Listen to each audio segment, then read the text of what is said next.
Hi friends, hello అందరికీ నమస్తే అండి. అందరూ బాగున్నారా? నేను కూడా చాలా బాగున్నానండి. చల్లటి గాలి వస్తుంది, వర్షాలు పడుతున్నాయి కదండి. వేడి వేడి అన్నంలో ఇంత మామిడికాయ పచ్చడి వేసుకుని కమ్మగా ఉంటుందండి. ఆంధ్ర వాళ్ళకి ముద్ద లేనిదే ముక్క దిగదండి, ముక్క లేనిదే ముద్ద దిగదు. ఏంటిదంటారా? మామిడికాయ పచ్చడి.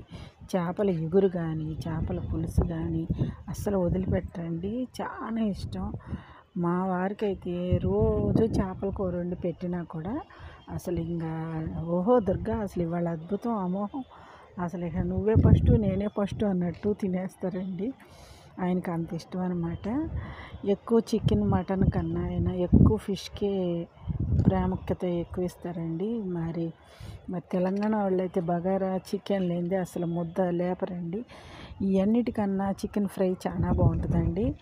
అలాగే మనకు అన్నిటికైనా వర్షాకాలం వచ్చేస్తుంది కదండి, కొద్దిగా తోటకూర వేసుకోండి, దొడ్లో పొనగంటి కూర వేసుకోండి, అన్ని ఆకుకూరలన్నీ వేసుకొని ఫ్రెష్గా మంచిగా ఇలా కడుక్కొని నీట్గా జాలి బొట్లో ఇంత పాలు పోసి ఎగురు వండుకోండి. అసలు ఎంత కమ్మగా, ఎంత రుచిగా ఉంటుందో తెలుసా? ఇవన్నిటి ముందు కూడా ఈ ఆకుకూర తినటం వల్ల మనకి కంటికి మంచిది, మరి పొట్టలో కూడా హాయిగా ఉంటుంది ఫ్రెండ్స్.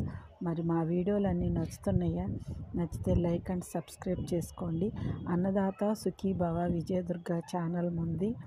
మీ అందరూ గుర్తుపెట్టుకొని సబ్స్క్రైబర్స్ని పెంచండి. మరి పెంచితేనే కదండి నేను ముందుకెళ్తాను. మీ అందరి ఆశీస్సులతో ఇల్లు కూడా కట్టుకోవాలనుకుంటున్నాను కదా. అందరికీ హెల్ప్ చేసినట్టు నాకు కూడా యూట్యూబ్లో మీరు అందరూ హెల్ప్ చేయండి. మీకు ఒక ముఖ్యమైన గుడ్ న్యూస్ అండి. నాకు మనవరాలు పుట్టింది, నేను నానమ్మని అయిపోయాను. Thank you, bye.